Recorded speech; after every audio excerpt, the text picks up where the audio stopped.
And we're back. What's up, everybody? Welcome back to another episode of the State of Mind podcast. Man, so far so good. I'm loving the responses I've been getting lately. A lot of you guys actually called me, messaged me, just continuing to ask, and that's what this thing's all about. I'm glad you guys are really getting into it, and man, thank you for that.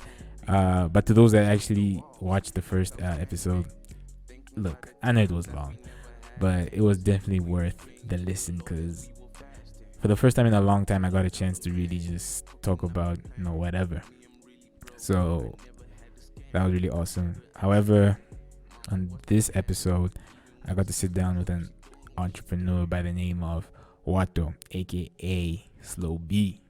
And he's the co-founder of BB Customz, which is basically an auto tuning shop.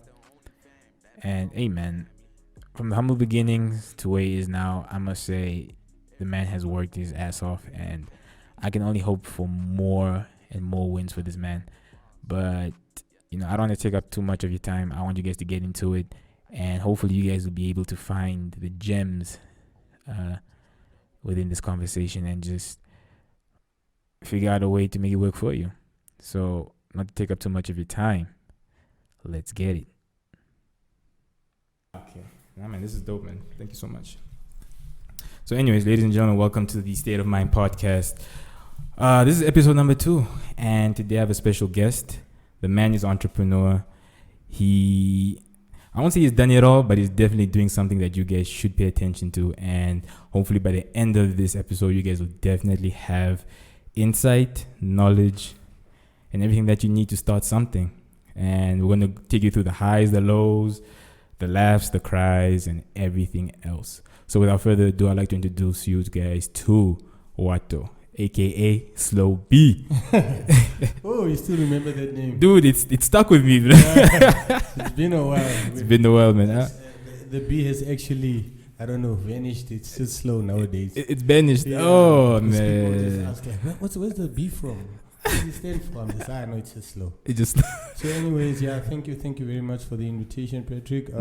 This is, when you called me up for this, I was very excited to do it, because I would really love to share my story, as not too many people know much of the insights of entrepreneurship, the challenges we face, and so forth. So thank you guys for having me, and I would just like to congratulate you on the platform that you've built, which is something really good.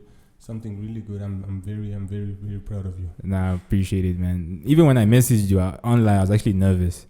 Nervous? Why, yeah, because I didn't know if you'd actually respond. That's the thing. But still, people, they have the attitudes, man. Yeah. So I didn't know, man. So you're actually one of the first people that actually responded, bro. Okay. Yeah. So that actually meant a lot. So that's why when I had to schedule you in, I had to make sure that I was going to use your time wisely. Yeah. And actually get to a point where everyone will come out satisfied from this conversation. Yeah, definitely. Yeah, so basically, let's get into it, man. Yeah. So what I want to know is, how did BB Customz start? How did BB Customz start? Yeah. It's all passion driven, man.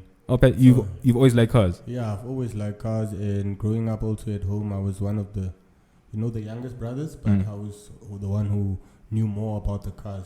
Growing up on a farm, there's the one who knows how to hunt. Yeah. I was the more car-orientated one. So it came to a point whereby I actually remember 2016. My father had bought the car that overturned. Okay. And then he also bought another bike. So he was ready to spend almost close to $10,000 on guys who would actually transfer the motor and everything onto the new body, since it was a car involved, in accident involved car. So I said, let me try this. So that was that was your first attempt. Yeah, I even have a picture of it. He's like, oh wow. It's like, no, let me try this. Use the $10,000, buy me a proper toolbox, and let me try this. He's like, okay, fine, you can do it. I tried it out. I am still grateful for that opportunity that he gave me. I tried it out, and it was a success. The car started, and I was like, oh, surprised. That time I'm still in university, Okay. So I started getting ideas, started looking up all these automotive guys, how they're doing it, South African guys, what it takes, all this thing. And in my mind, back of my mind, I was just like, I can do this. Damn. I can do this. So it kept bugging me to a point whereby I was like, but it was not my first business though. While I was still in university, I was repairing laptops. It was PCs. Yeah, I remember that. So around about the time I was still repairing laptops, I bought me like a small car also, which was also not in driving condition, and I repaired it myself. Okay. So I bought you have a knack for that, I check. Yeah. So I just started after repairing that car myself. I used it a bit for the business, for the slow PC, whereby we became mobile. Yeah. And eventually I ended up selling it and starting BB Customz. Oh, that's nice, man. Yeah, it's a whole process. So literally, you getting into auto-tuning was just by chance. It was just you trying some shit. Yeah, it was just me trying some shit and trying to follow what I am mostly interested in. Damn. So and by that time also after school, you probably heard about it. When we left school, I was also in a group called Assistant. Of course, man. Yeah. Hey, if you guys are from Academia High School and you guys are listening to this, you'll definitely remember this dude. Which era was that? 2008 to 2012. Yeah, that was us. Oh man, time flies, huh? Yeah, time flies, man. Time flies. But you mentioned, so anyways, back to what you said. You said you were in varsity at the time you fixed your second car, basically, which was the car you got. Yeah. What were you studying in varsity, man? I was studying economics. Oh, really? Yeah, I was studying economics. You graduated? Nope. My parents will kill me for that. I dropped out in my third year. No. I dropped out in my third year. That was now after you discovered your passion? Yeah, after I discovered my passion. I was like, it was also, I remember it was 2018, the first semester. I went to my parents, I'm like, Dad, I don't want to do this. No discredit to education. It was to that point, it taught me quite a lot. I'm still applying in my business. I'm very grateful for the education until that level of my third year university. But I went and I told my dad, I can't do this. He talked me into it, parents. No, just finish. You still got a year and a half left. Yeah. Remember, I think I failed one module the first semester. He paid for it. I did the summer school. I passed it. Second semester. Now this, the more you start to get into something and start doing research of what you actually want to do, the more you get distracted of everything else that is not within that line of what you want to do. It becomes tunnel vision because everything is just, It just didn't matter anymore. I was like, this is what I want. Then it came to a point where I was like, no, obviously my dad is not approving with it. Where am I going to get the funding from? Yeah. Then I looked at the car that I man, that was it.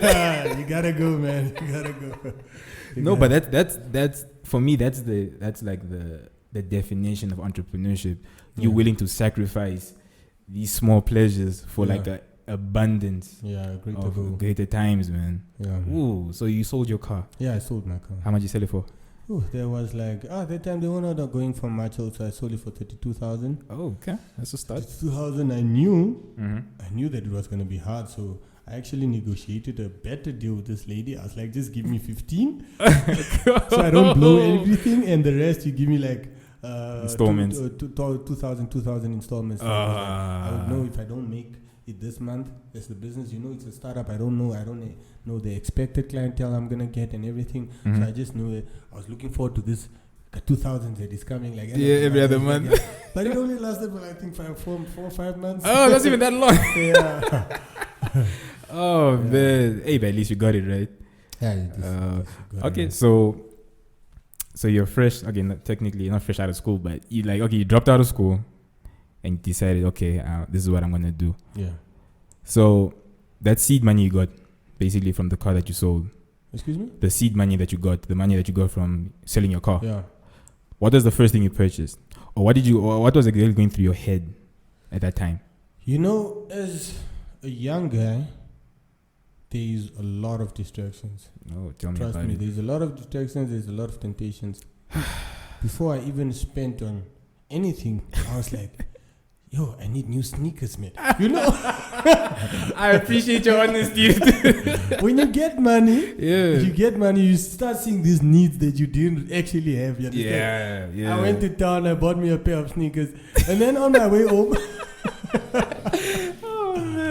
on my way home, I was like, this is not why I sold my car for. You understand? What am I doing with this pair of sneakers?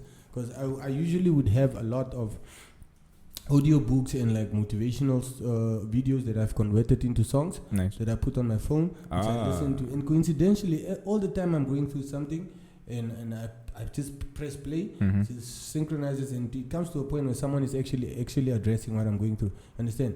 So the neediness we get when we accumulate just a certain proportion of income is the first thing that happened to me.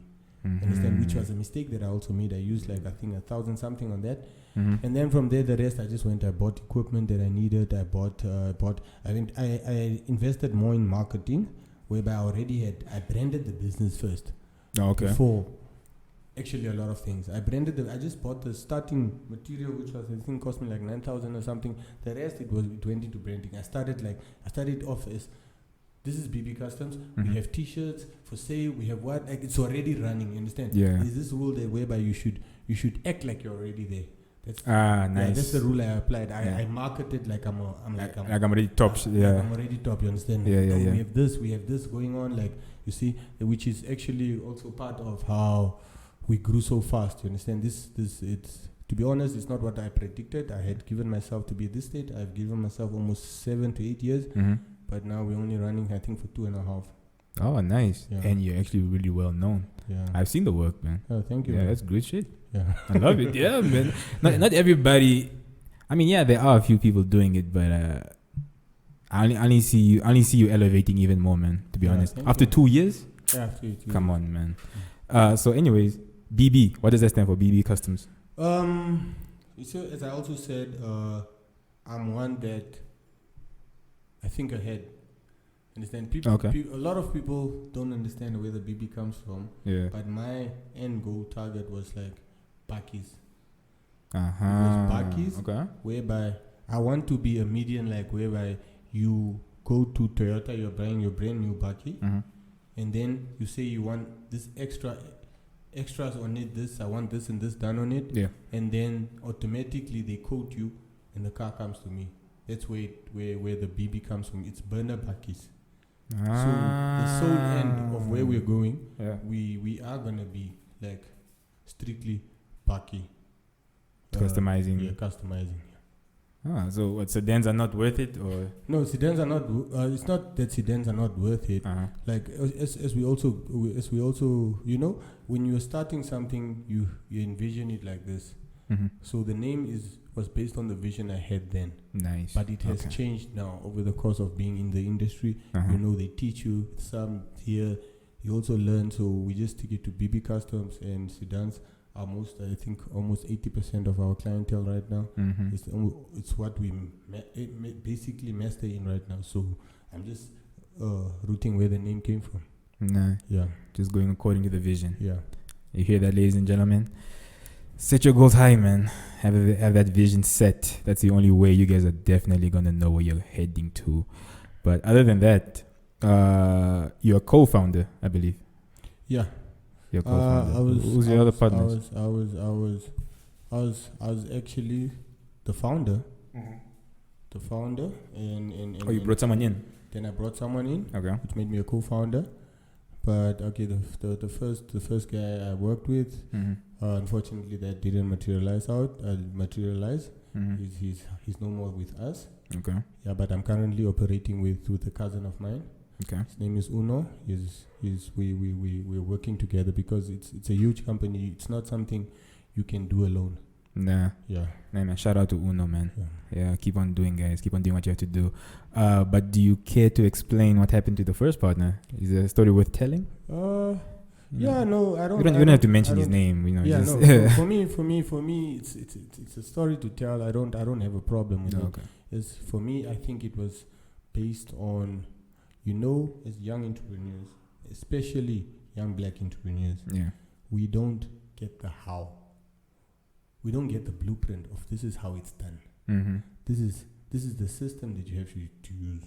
So with constant trying of different experiments. What is working? It's like you are a young kid. You get told that's the big bike. You don't get that small bike with the small wheels here first, and then you don't get the scooter first where you first push it. You just get the big bike. Exactly. You just learn how to ride. So the systems we as partners, or the vision we had for the business, was not the same.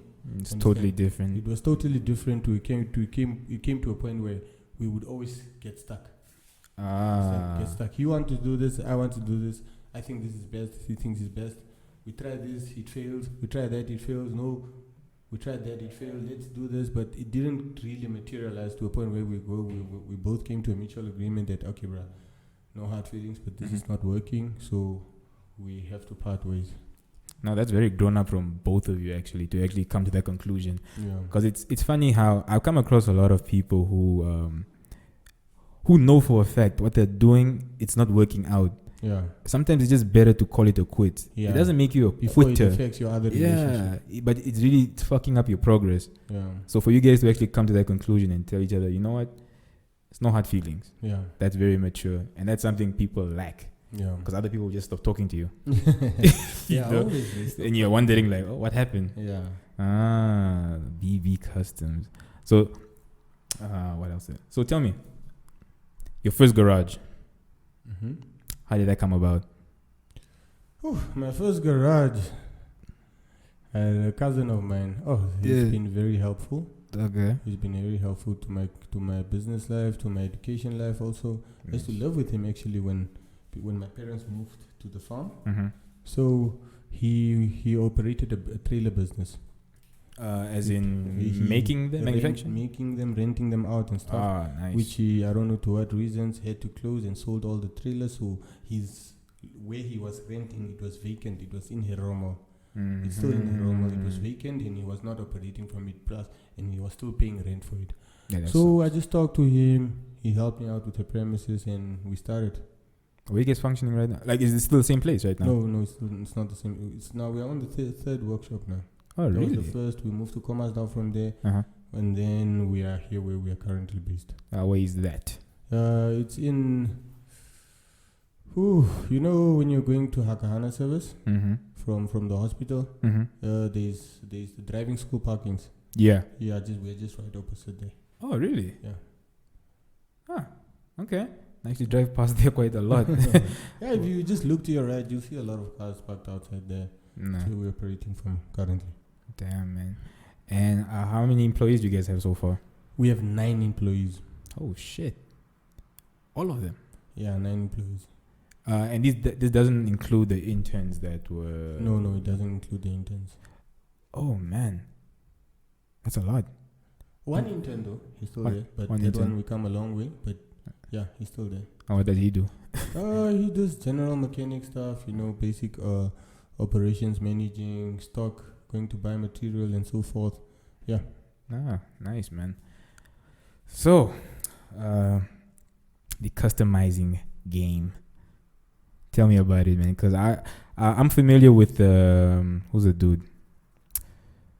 The guy with the red buggy. What's his name? Ricky. Yeah. And I'm familiar with Ricky and Alois. Yeah. So tell me, have you met these guys before?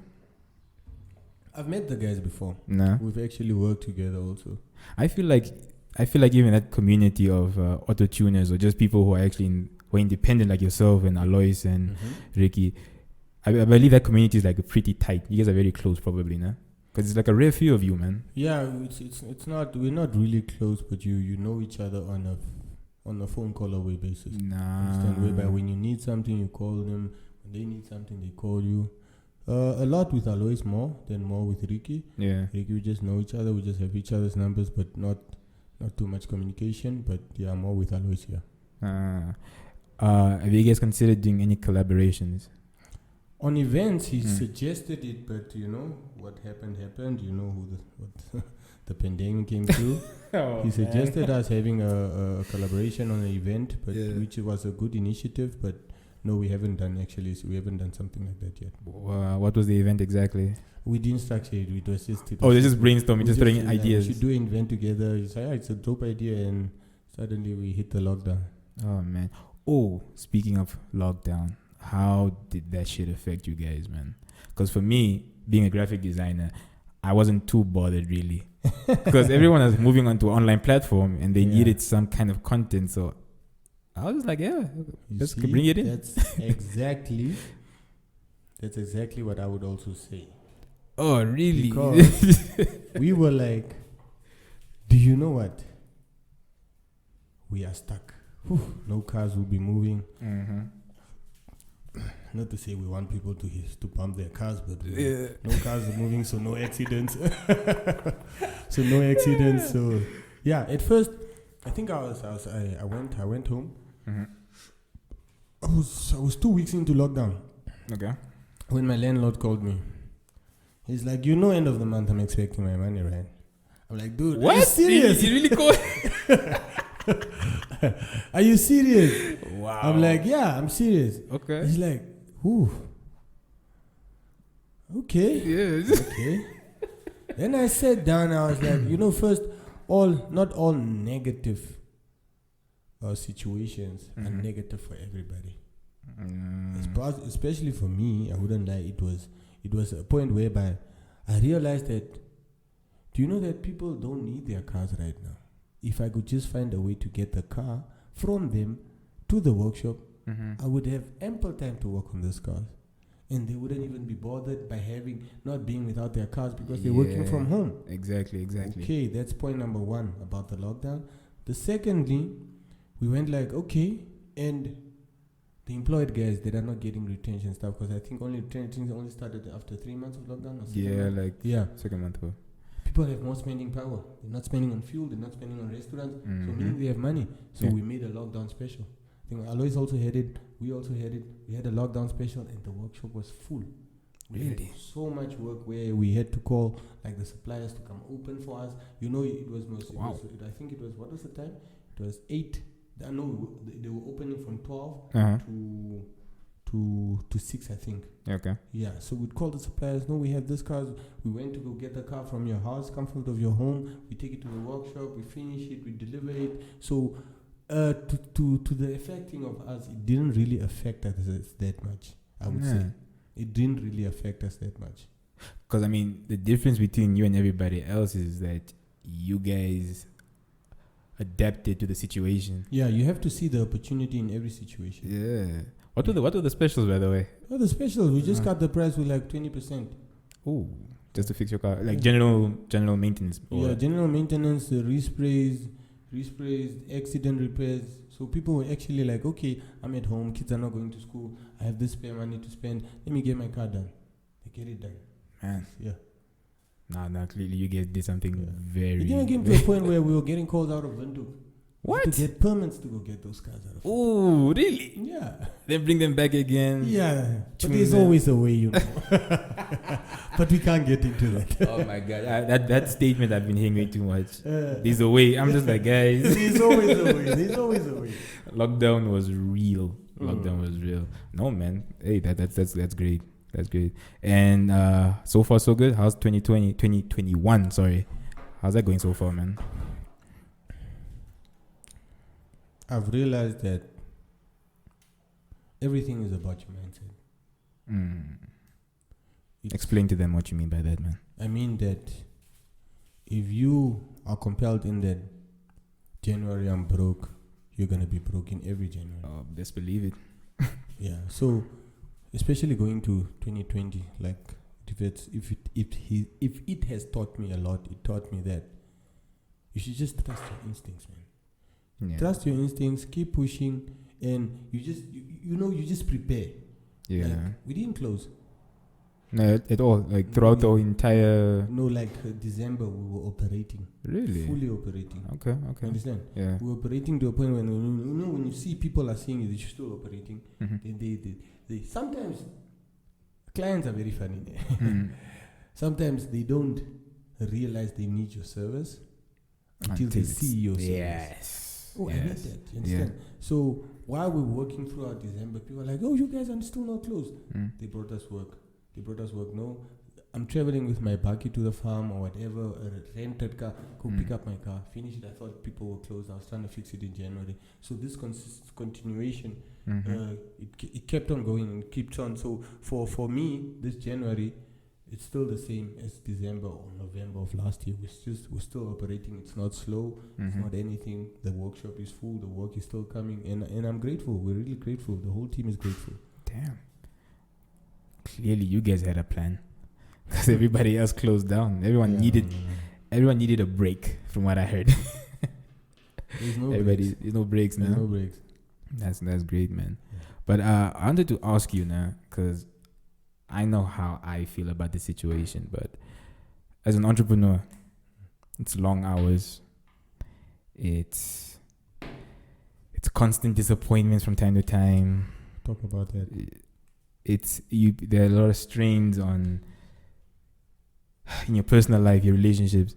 Yeah. But you, as an entrepreneur, man, how have you managed to balance your relationships, your personal relationships, as far as romantic and family? Because by the looks of it, you seem like a really busy dude. Yeah, I'm a really busy dude. Mm-hmm. You just have to sacrifice. I looked at something from this perspective of, okay, Mom, you want me to spend so much time with you, but I'm feeding off you. Understand? You're still supporting me. Yeah. To a point whereby, just give me a couple of years whereby you just hear from me once a month, and then when I come back, I can actually help you. You understand? I reason it like that, because if you see it, you lose. I'm sure a lot of entrepreneurs or even artists. Shout out to all the guys of the music industry. They're actually doing quite well. Yeah, definitely. Yeah, so when you start, you lose a lot of people. When you are really at the pit of the struggle, you lose a lot of people. You lose a lot of relationships. People don't understand that you don't have time. But you're too busy trying to correct or trying to... If this was written to me that, no, this is how you make the quotations, this is how you balance the money, this is how you do it, this is who to employ, it would have been so easy. I would have family time every month. Yeah. But we're still learning. It's a learning curve for us. Exactly. It's going to be much better even for my sons if we have to inherit the business, because the system will already be laid out to them. Yeah. So now we are trying to get the system right, and it takes a lot of time. So as for the relationships, I lost out, especially with the parents, with friends. You become a loner, Oh, tell me about 80 hours to 100 hours a week. Your eyes are red like you use drugs. People are probably wondering what is wrong with this guy. You look like a bum because you don't care about that at that time. You don't care about the look. Yeah, you just focus. Your phone rings. Oh, my mom is probably going to say, why did I... Sometimes you just don't answer. No. Understand? But then you call back like, what's going on, mom? No, my son, But it's a temporary. It's not a loss. It's not, your parents will never throw you away. Yeah. The friend who doesn't remain your friend even after talking to them for 2 years wasn't really your friend in the first place. Clearly. Understand? So it's just a temporary distance of you trying to figure your stuff out right. And once you see, it's like a curve. Once the curve comes back to now you knowing how to do it, and people start seeing that, oh, this is what he's been up to, and look how he's progressing and how they're progressing and stuff, it becomes, they automatically understand and just come right, like just... Yeah, it all comes into place. Yeah, it meets you again. You understand? So for relationships, I was never really concerned because at this time,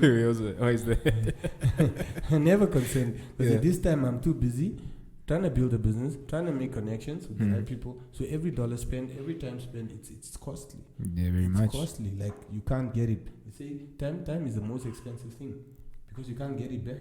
We love spending it, but we don't have to get it back. Yeah. So. Yeah, it was just like that for relationships. Everything, once they see people, you're on the right track now, everything just merges again. Nah. So it's just like you're taking a detour off. But you're going to be back. You're going to be back to the family. You're going to be back to the relationship. You're going to be back to the romance and everything, the friendships and everything, Yeah, because it's something my dad used to tell me a lot. He still tells me to this very day, is that you shouldn't worry about what people think about what you're doing. As long as your intentions are pure, and your vision is clear, everything's gonna fall into place like a domino effect. Most powerful. Nah? Even the rocks being thrown at you, you won't feel them. Yo, but speaking of being alone, lost out a lot of friends, nah? Yeah, I lost out a lot of friends, man. It's weird. The people that used to call me like, yo, let's go do this, go do that, they just disappeared. Until this day, I don't even lie. I don't even see them anymore. Yeah, it's because,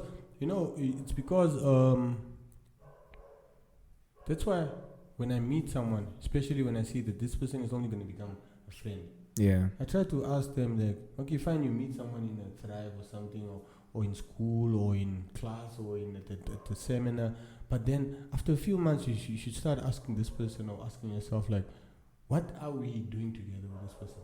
If you guys are only partying together and going out together, spending money together and all those stuff, once you stop doing those things, that relationship is gonna fade. Because the purpose was just to hang out. Yeah. Now I stopped doing what made me see you. Why should I still see you?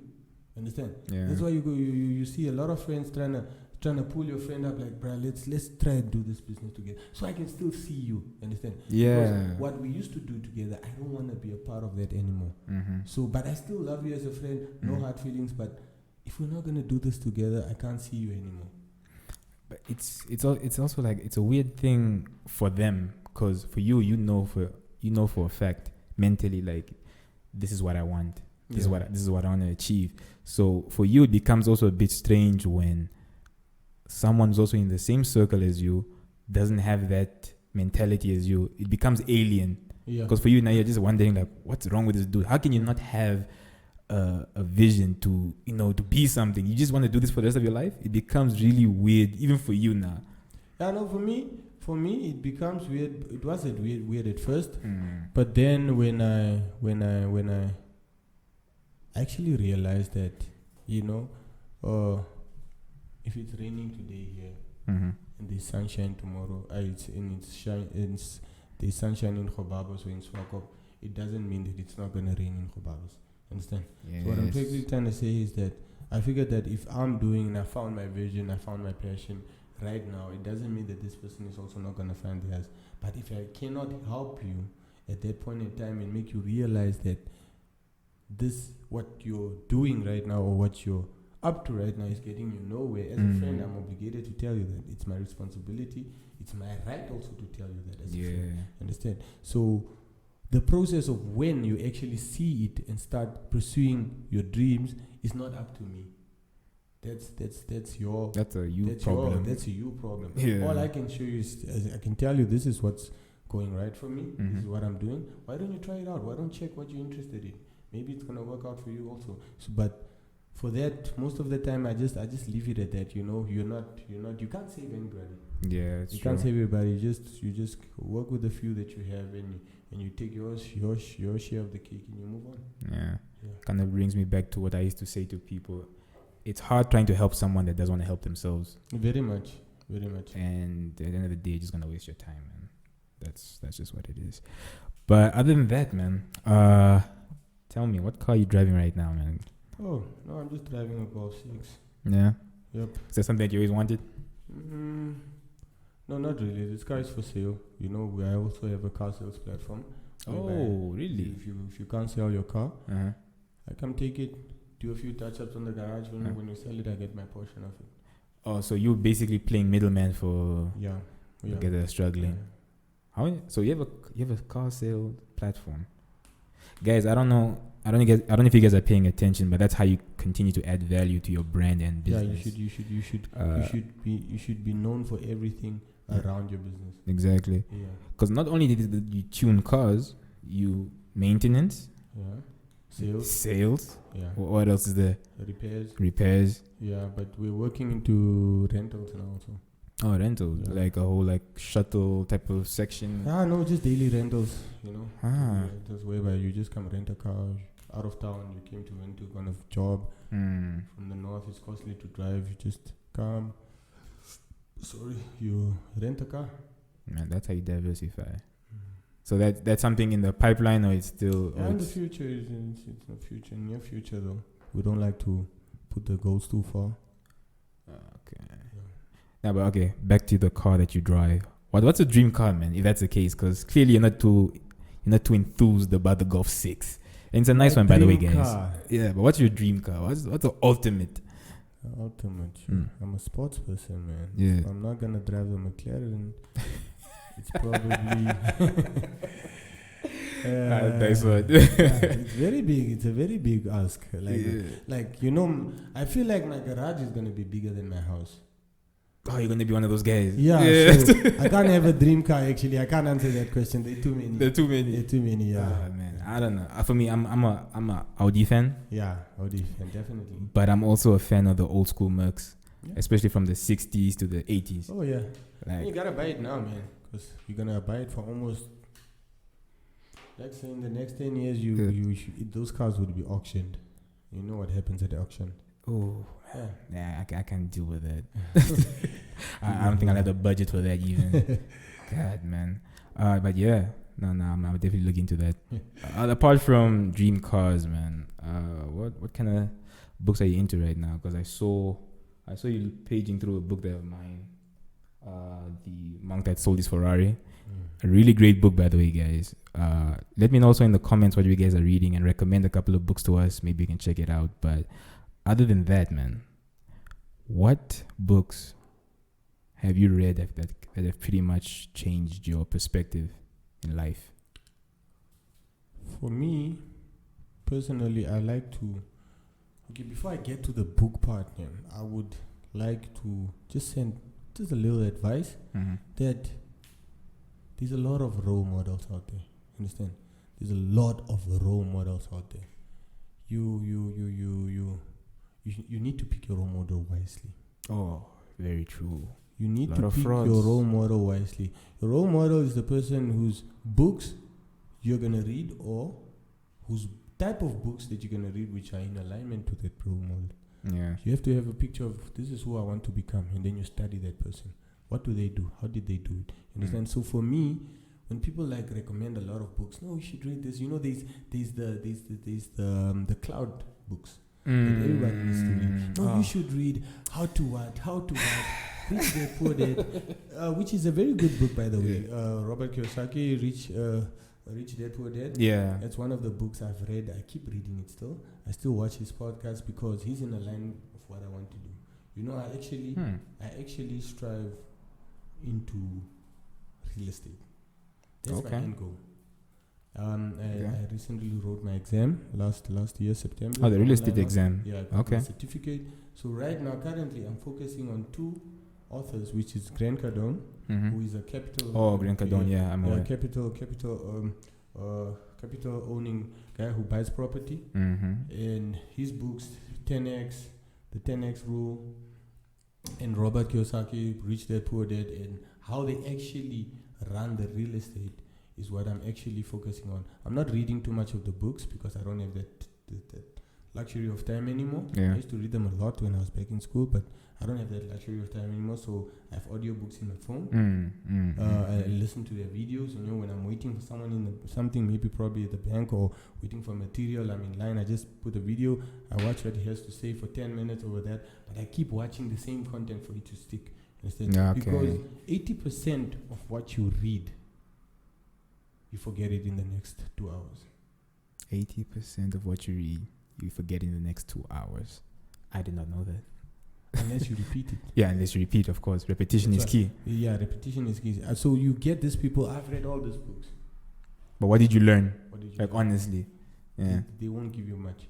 But if you keep repeating it, that's why when you're studying, you read a chapter, read it through, write notes, for it to actually stick. And then you read it, you wrote the notes, and then you go through the notes again. And then you don't take the textbook to school before you write. You have your notes, you go through them. It's like the repetition. So I keep repeating the same thing. Rich Dad Poor Dad, 10x rule, those are the two things. And watch their videos because they tackle certain aspects of how to actually get to the top. In short videos, if you can play it over and over again, you would predict. It's like a song. That's how you learn a song. Yeah, memorize it a few times, and then you know how to what the lyrics are. So it's the same. I just repeat the same two books. That's the funny thing, because with Rich Dad Poor Dad, I've completely forgot the clip. I'll try and send it to you, man. But I watched that clip for like a solid 20 minutes. And then an hour later, I bought the book. I swear, because everything he said, I'm sorry, guys, I completely forgot what he said, but it's just something that resonated with me, man. I was like, whoa. And I ended up buying the book an hour later. Yeah, no, it's a good book. I read it. Nah. Repeat it. Sometimes you even know. You just want a page because you already know what happened here, but you have to go through it. Just to get each and every detail. Yeah, not to forget it. Yeah, so guys, pay attention, guys. If you're gonna read books, make sure they're aligned with what you want to do. Reading a shitload of books does not make you any better. Yes, it's gonna enhance your vocabulary, but at the end of the day, you're gonna be wasting a lot of time. If you can't apply it, don't read it. Yeah, exactly. If you could, thank you. That sounds much better. Yeah. So just pick out the books that align with what you want to do. That make life easier for yourself. And then when time comes, you can catch up on the other books as well, man. But yeah, that's about it. Oh, speaking of, I think old friends, Simon. Do you remember Simon? Yeah, I remember Simon. I told him you're coming on. Yeah. And he was like, what? You talked to him as well. He what? You talked to him as well? I was like, yeah, I mean, not like best friends, but I definitely check what he's doing. Like, oh, must salute him. You must salute him. Oh, shout out to Simon. Oh, man. He's gonna be coming through, I think, on the 29th. Where is he? I think it's China. Oh, no, he's back. He's back? Yeah, he's now working in Swakop. Okay, so he's coming in for interview on the 27th. Yeah, he's coming through on the 29th. Around that last weekend. Okay. Yeah, I'm going to have him on and just catch up again, man. Yeah. Hopefully maybe you guys will come through and just have a sit down and just see what's up, man. No problem. Yeah, man. But look, man, I don't want to take up too much of your time. Time is of the essence. I understand you're a busy, man. So with that being said, I really appreciate you even taking the time to come through all the way. Because I'm trying to understand the value of time and what it does for people as well. Yeah. You can't be fucking around, guys. You really can't, man. If you're really gonna be the person that wastes someone's time, then just don't contact them at all. But the fact that you came here, I appreciate you so much, man. Oh no, thank you for the opportunity, man. Yeah. But before we go, is there anything you'd like to say to the listeners? There's a lot I want to say. Oh, really? I can do this all night, bro. Oh, damn. Okay, pick out one thing you would like to advise anybody who's about to get into this industry, who's about to any kind of industry, basically. What would be your top 3 pieces of advice? Yeah, top 3. The time is now. Oh, there we go. Time is now. I'm always time driven. Like there's no time. It's the second one also. The time is now. It's the third one also. Because if people go like, you know what, I still have 5 years. 5 years, okay. Then I ask them like, go back 5 years. Like, okay, now let's say you're 25. Go back to 20. What financial position were you in? It's the same as what you are now. So 5 years is nothing. So if you say you still have 5 years, you're going to be 30 and still be in this same position. Understand? So for me, the time is now. When someone tells me the idea, no, I want to do this, fine, great, we're doing it tomorrow. You go like, no, I'm not ready. No, ready for what? You have nothing to lose by trying, guys. Yeah, you're not ready for what? Yeah. Understand? So the time is now. Start now. Whatever the idea is, ideas don't come out fully polished. You understand? People try to perfect the idea. You know, when you try to perfect the idea, the problem is when you try to perfect the idea, you put in a certain expectation to the idea. Ooh, so definitely. Even though the idea is performing at the pace it's supposed to be performing for you, because you have put so much time into perfecting this idea and you put so much expectation to it, you feel like you're failing and then you end up giving up. Yeah, you end up overthinking it. Yeah. So if it's something small, you start it immediately as it goes. As I said also when I started, what was it? I said BB Customz, I'm gonna back it, but the market taught me otherwise. Understand? Yeah. See, that's the art of trying. And learning while you're on the road. Nice. You can't learn how to drive if you're just sitting there. Vroom, vroom. Very true. The car needs to move. Very true. Yeah. No, man, thank you so much. You heard it here first, guys. In case you didn't hear it again, repeat it as many times as you can. Repetition is key. Hey, man, thanks again for coming through. Yeah, thank you for the opportunity, man. Hope to do this again in the next couple of months. Yeah, no problem. I'd like to see where you guys are at. Yeah, if the schedule allows us, just let me know. Nah? Yeah. Alright, man. Everybody, make sure you guys like, subscribe, comment, share, do whatever you can to get this video up and about. Let everyone know, man. We're not just here to talk shit. We're also here to try. We're here to try and inspire you guys, give you insight. Cause I feel like there's no sense of mentorship in Namibia right now, and I feel like this is gonna be the start of so many things. So with that being said, peace. I like that. Type of lifestyle that we living over here is not the same.